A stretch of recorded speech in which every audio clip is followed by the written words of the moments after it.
আসসালামু আলাইকুম। Lifestyle by সাবা থেকে সবাইকে স্বাগতম। আশা করছি সবাই ভালো আছেন। আজকে আমি প্রেসার কুকারের টুকিটাকি নিয়ে চলে আসলাম। প্রেসার কুকার কিন্তু আমাদের নিত্য প্রয়োজনীয় জিনিস। যারা গৃহিণী তারাই জানে যে প্রেসার কুকার কতটা কাজে লাগে। তো প্রেসার কুকার ঠিকঠাক ব্যবহার করতে না পারলে কিন্তু অনেক বড় দুর্ঘটনা ঘটতে পারে।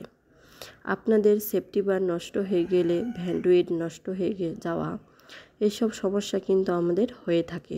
তো আজকে সমস্যাগুলো সমাধান আমি করে দেখাবো এই ভিডিওর মাধ্যমে। প্রেসার কুকারের এই গোল অংশটি দেখছেন, এটি হচ্ছে সেফটি বার। আর এই সেফটি বারটি দীর্ঘদিন ব্যবহারের ফলে এটি ফুটো হয়ে যায়, তখন কিন্তু প্রেসার কুকার আর কাজ করে না। আর এটা হচ্ছে ভ্যান্ডুইটটা লুজ হয়ে যায়। তাছাড়া বিভিন্ন রকমের খাবার ঢুকে এটাতে আটকে যায়, তখন বড় রকমের একটা দুর্ঘটনা ঘটে যায়। তো আপনাদের সাথে শেয়ার করব ভ্যান্ডুইট কিভাবে পরিষ্কার করতে হয়। এই ভ্যান্ডুইটটা পরিষ্কার করার জন্য কাঠি বা কটন বার দিয়ে এখানকার যে ছিদ্রগুলো থাকে সেগুলো পরিষ্কার করে নেবেন। তাহলে কিন্তু সব দুর্ঘটনা থেকে মুক্তি পাওয়া যাবে। বিভিন্ন ধরনের খাবার আটকে থাকে, এই জন্যই প্রেসার কুকার অনেক সময় বাস্ট হয়ে অনেক মানুষ কিন্তু মারাও যায়। এজন্য এগুলো সব সময় পরিষ্কার রাখার চেষ্টা করবেন। আমরা যখন প্রেসার কুকার মাজি বা ধুই, কিন্তু এরকম নিখুঁতভাবে পরিষ্কার করার টাইম থাকে না। তো এই ভ্যান্ডুইটটা লুজ হয়ে যাওয়ার কারণে কিন্তু অনেক সময় খাবার আটকে যায়। এই যে আমার ভ্যান্ডুইটের মাধ্যমে কত ময়লা জমে গেছে। তো এটা আমি এখন পরিষ্কার করে দেখাবো। তো এরকম একটা পুরনো ব্রাশ নিয়েছি।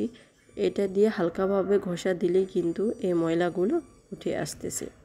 তো আপনারাও এভাবে একটা পুরনো ব্রাশ দিয়ে এই ভ্যান্ডুইটটা পরিষ্কার করে নেবেন। ভ্যান্ডুইট কিন্তু সবসময় পরিষ্কার না রাখলে এটি কিন্তু বিভিন্ন ধরনের মশলা খাবারের আটকে যায়।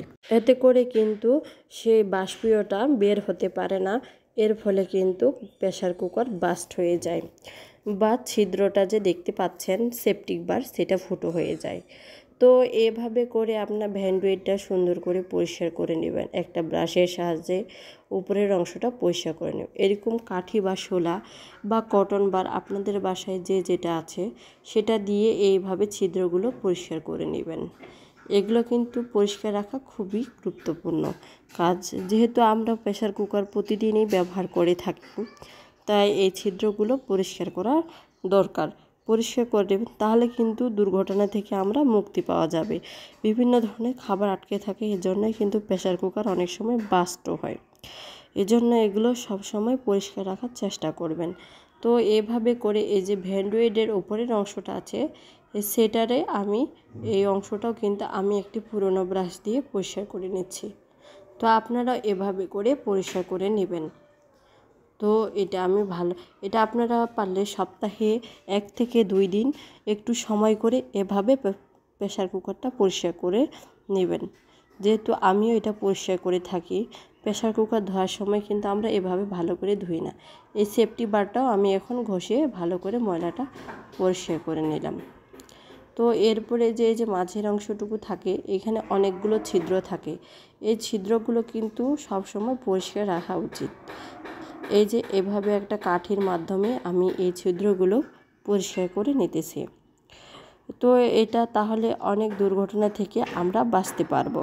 সেক্ষেত্রে এভাবে করে আমি বড় কাঠির সাহায্যে ভিতরে খাবার আটকে থাকে তা বের করে নিচ্ছি। তাছাড়া এখানে ছোট ছোট ছিদ্রগুলো সেগুলো পরিষ্কার করে নিচ্ছে। হাতের কাছে কাঠি না থাকলে আপনারা কিন্তু সেফটি পিন দিয়েও খুব সহজে পরিষ্কার করে নিতে পারবেন। না হলে কিন্তু বড় ধরনের দুর্ঘটনা থেকে রক্ষা পাবেন না। তো আজকে এই যে দেখুন, আমি কিন্তু এই সেফটি পিনটা দিয়ে এই ছোট ছোট ছিদ্রগুলো পরিষ্কার করে নিচ্ছি। এতে কিন্তু বিভিন্ন ধরনের খাবার আটকে থাকে এবং সে কারণে কিন্তু প্রেসার কুকার বাস্ট হয়ে যায় এবং কি দুর্ঘটনাও ঘটতে পারে। সেজন্য এভাবে করে আমি পরিষ্কার করে নিলাম। এরপরে আমি এই ভ্যান্ডুইটটা এখন সেট করে নিচ্ছি। যেহেতু আমার ভ্যান্ডুইট পরিষ্কার করা শেষ, সেফটি বারও পরিষ্কার করা শেষ, এবার আমি ভালো করে এগুলা লাগিয়ে নিচ্ছি।